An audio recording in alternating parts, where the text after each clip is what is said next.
तर बातमी आहे धाराशिवमधून। धाराशिवमध्ये 29 व्हीव्हीपॅट आणि 22 ईव्हीएम मशीन या बदलण्यात आल्यात।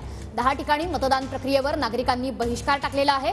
धाराशिवचे जिल्हाधिकारी सचिन ओंबासेंनी ही माहिती दिली आहे। बहिष्कार टाकणाऱ्या नागरिकांना समजावून मतदान प्रक्रिया आता सुरळीत सुरू करण्याची जिल्हाधिकारी सचिन ओंबासे यांनी ही माहिती दिलेली आहे।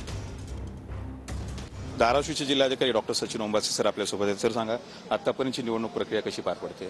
आज सकाळी अतिशय उत्साहात मतदान प्रक्रिया सुरू झालेली आहे। मॉक पोल सर्व ठिकाणी यशस्वीरित्या पार पडलेला आहे आणि मतदानाची प्रक्रिया सुरळीत पार पडलेली आहे। कोणतेही म्हणजे मतदान प्रक्रियेत अडथळे अशी कोणती ऍक्टिव्हिटी नाही आहे। त्यानंतर आपलं जे हे आहे म्हणजे मतदानाचे सुरुवाती मॉक पोलच्या दरम्यान साधारणतः काही मशीन आपल्याला बदलावे लागलेले आहे। ती विविध प्रक्रिया पार पाडून आपण साधारणतः व्हीव्हीपॅट आपल्याकडे 29 बदलावे लागलेले आहेत। BU 22 आणि साधारणतः CU 9चा आकडा आहे आणि साधारणतः लेस दॅन 1% आहे। म्हणजे एकदम आपल्या नॉर्मल आपले जो एररचा रेट आहे त्याला धरूनच आहे आणि त्यामुळे कुठे मतदान विधेयक झाले वगैरे अशी काही घटना घडत दिसून आलेली नाहीये आणि आता सर्व ठिकाणी मतदान मोठ्या प्रमाणावर आता सुरू झाले आहे।